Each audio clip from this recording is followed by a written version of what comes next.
Zimbabwe is a failed state. Good morning, good afternoon, good evening.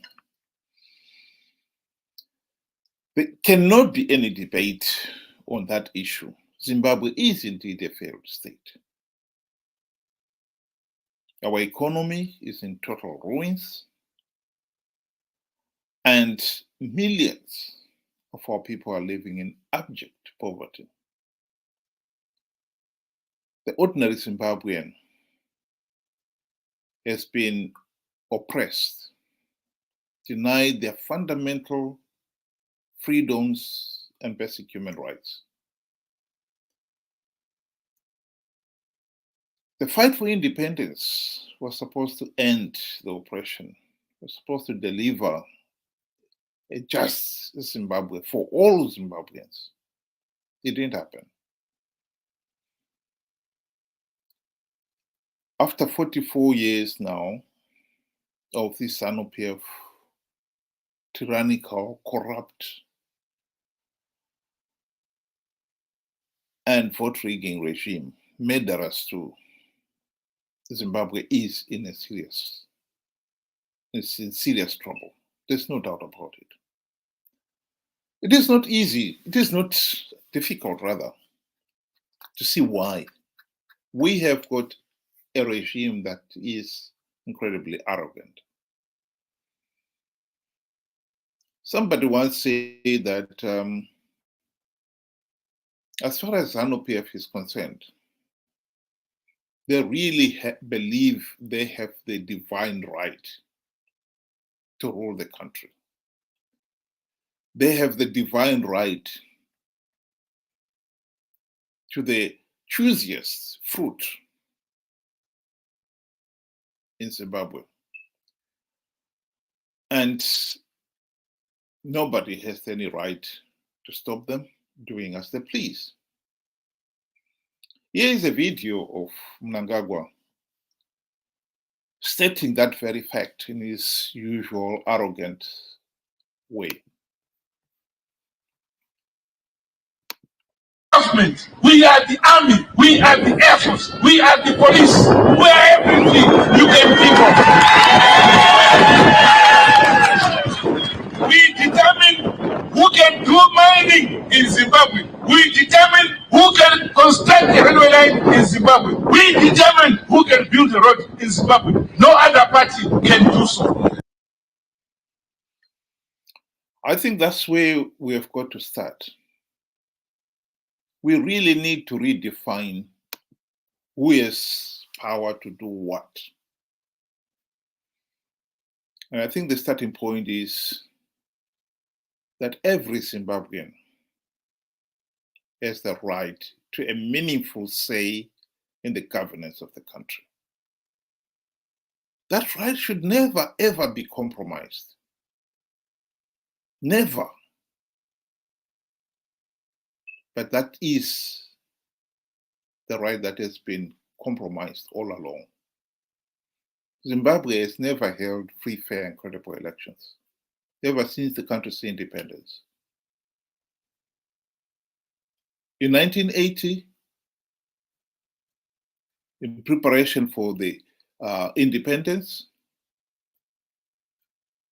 from the Lancaster House, Mugabe and his colleagues decided that they were going to campaign on the basis of, if Zanu PF does not win the election, the Bush War would continue.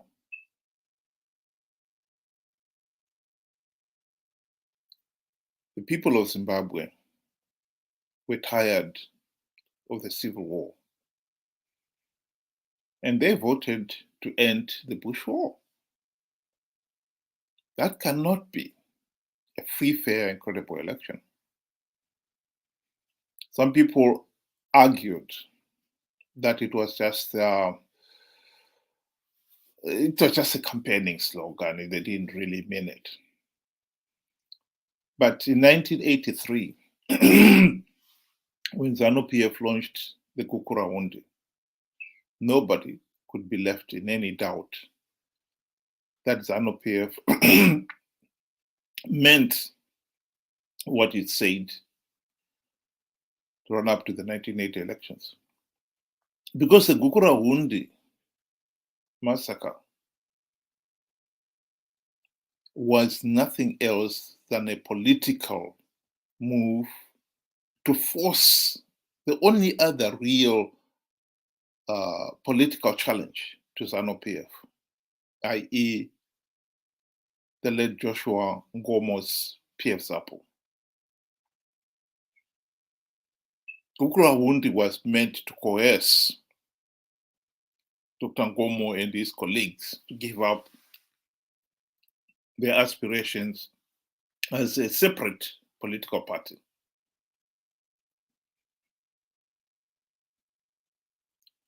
And in 1987, Mugabe achieved that.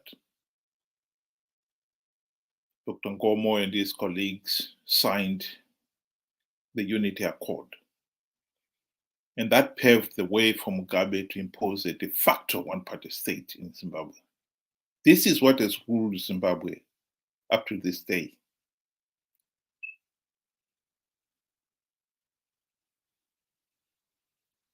Mnangagwa and his colleagues, they honestly believe they have the right to rule the country. The right to rule the country should be derived from the democratic will of the people. Power and authority to govern must be derived from winning the majority vote in a free, fair, and credible election. Mnangagwa did not win free, fair, and credible elections last year. So one is going to ask, where is he deriving his authority? He is claiming he is government, he is the police, he is the army. He alone and Zanu PF alone determines who builds a road, who builds a railway in Zimbabwe. No other do that. Who gave him that power and authority to say that? Last year's elections were observed by the regional body, SADC, the continental body, the AU, and Zimbabwe's own Human Rights Commission. And they all condemned those elections as flawed and illegitimate. I've got scrolling on the screen there, the conclusion of the SADC Election Observer Team's report. There can be no doubt at all that last year's elections were not free, fair, and credible. And therefore, then per se, Mnangagwa and his Zanu PF colleagues are illegitimate. They have no power or authority to govern Zimbabwe. It is little wonder that Zimbabwe is a failed state. We have been stuck with a regime that is corrupt, incompetent, and tyrannical. As much as the people would have wanted to remove Zanu PF from power, we could not, because the regime rigged the elections. Yes, usurped the people's power to have a meaningful say in the governance of the country. This is why we are where we are.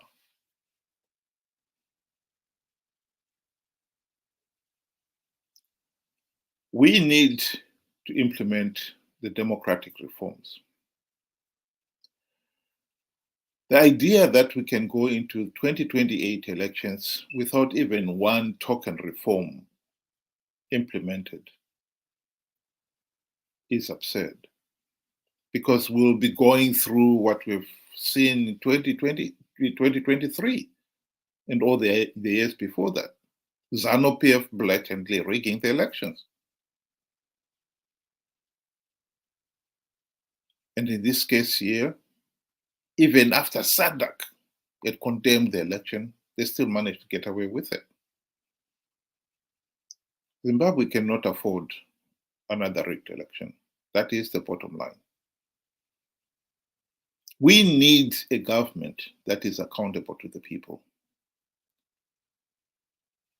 Free, fair, and credible election is not just a right, a basic human right.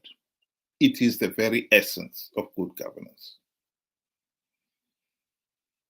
44 years of being denied a competent and accountable government is what has reduced Zimbabwe into the economic mess that it is in today. Zimbabwe had the potential to be the South Korea of Africa.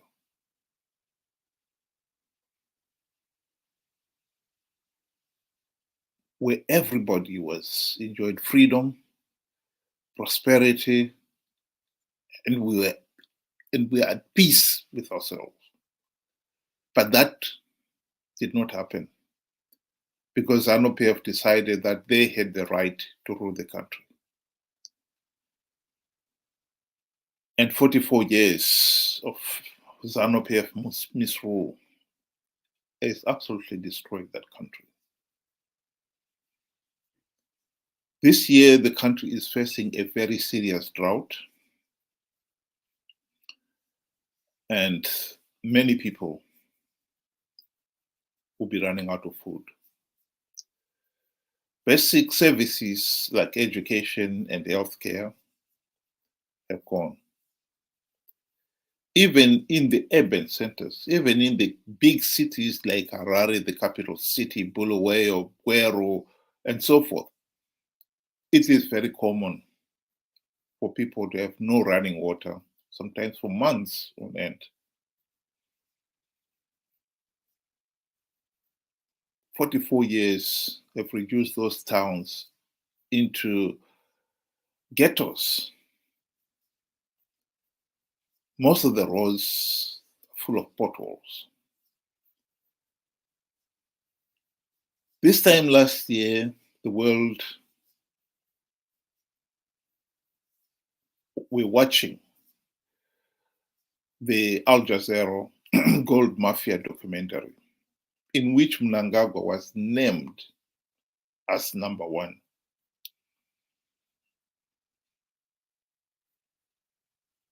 The looting in Zimbabwe has gone way overboard. We can't address these problems as long as we have got a regime that feels that they alone have got the right to do as they please. They are the government, they are the police, they are the army, and they alone can decide what happens. And since they've decided that the looting is permissible, indeed, the ruling elite are the godfathers of the looting, and they're the ones who are benefiting the most from the looting. And so stopping the looting is not going to happen. It simply is not going to happen.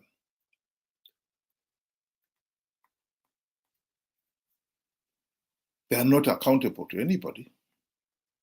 And since they have decided that looting, there's nothing wrong with looting, so it continues. And indeed, it is all this wholesale looting that has helped to keep Zanu PF in power, because they've used some of the proceeds of the looting to bankroll the regime, stay in power. We need to address this problem. Nobody has the divine right to rule Zimbabwe. That should be the message that we should be sending out and that we should be fighting for. If 2028 comes and we have no reforms in place, Zanu PF will rig the elections. That is a fact. And it will be unforgivable if we allow this circus to continue. Because the longer it has lasted, the harder it's going to be for the country to revive, to get out of this hole that we've found ourselves in. The message we must send out to Mnangagwa and company now is that nobody has the right to rule the country. Power must be derived from the people in a free, fair, and credible election. Zanu PF did not win the 2023 elections. SADC, the AU, even Zimbabwe's own Human Rights Commission condemned those elections as flawed. I think it is high time the people of Zimbabwe put their foot down and say, no, we must be ruled, governed by those who have the power and authority derived from the people in a free, fair, and credible election. That message must be sent and must be said loudly and clearly and without compromise. Zanu PF is illegitimate. Mnangagwa can claim whatever he likes, but the truth of the matter is he has no legitimate power. If you rig the election, you cannot claim that you've got the power and authority of the people to govern the country. You don't. And I think we need to solve this problem. Zimbabwe is a failed state, and we're not going to solve it until we solve this problem. We end this case of rigged elections and bad governance. That is my message tonight. Thank you very much for listening, and good night.